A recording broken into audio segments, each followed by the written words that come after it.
Hey guys, Panya Walker here, holistic lifestyle and wellness advisor to working women who are raising children and in committed relationship. And today I'm coming with a little bit of empowered parenting inspiration. It's a beautiful Thursday here in New York. It's springtime. It's my favorite time of year.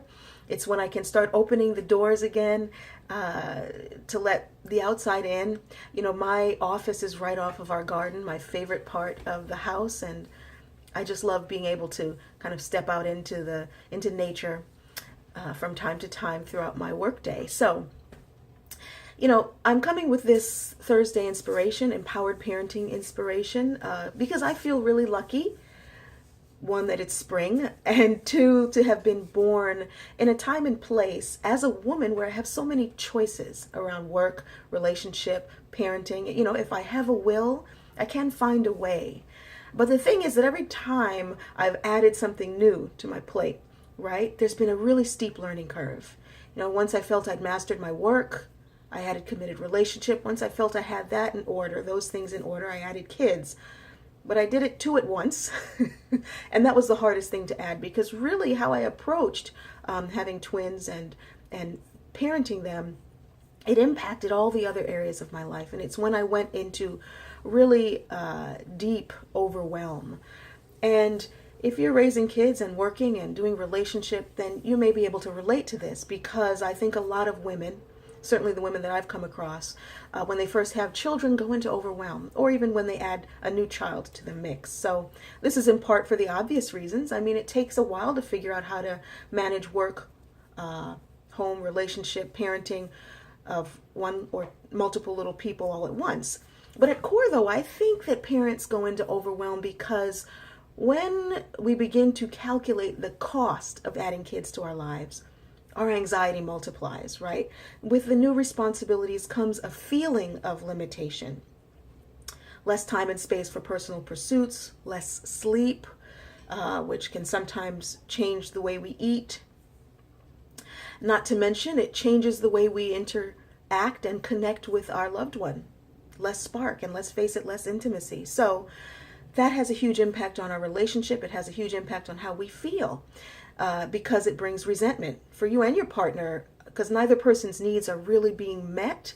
And I don't need to tell you that resentment breeds argument, division, even divorce in a household. So it's really important to remember three things when you have kids. First, you're raising your kids to be independent, to be free. Eventually, you will let them go.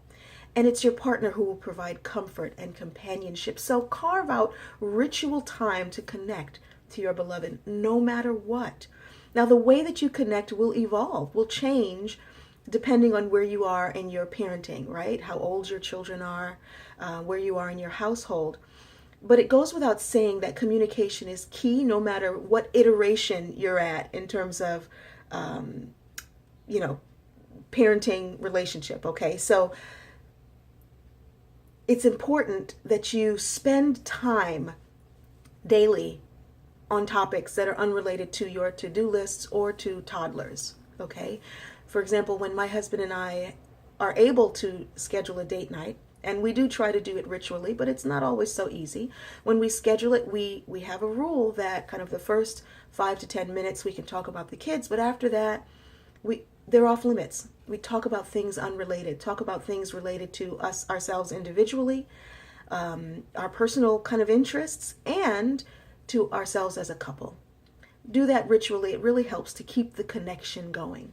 Second, while in the beginning, kids do come with less sleep and less time and moments of maddening frustration. I mean, do we really need to have bedtime drama every night, right? But they also bring new levels of intentionality, purpose, and discernment to your life.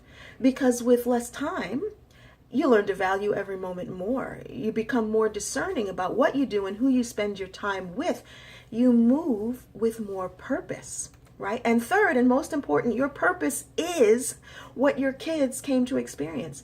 They chose you because they need to experience life exactly as you have designed it. Here's a newsflash. Even though you don't intend to wound your children, Even the mistakes are part of the package, so strap them on. Take them with you, whether you're doing things that feel magical or mundane. Take them with you to the grocery store. Bring them with you bring them into the kitchen while you cook. Let them get their hands dirty. Let them experience that with you. Let them see you in your element at work, right? And at play, because they learn so much more from what you do and how you feel while you're doing it than from what you say. Thanks so much for tuning in, guys. I hope this has been helpful. Let me know in the comments. And until soon, be well. Bye-bye.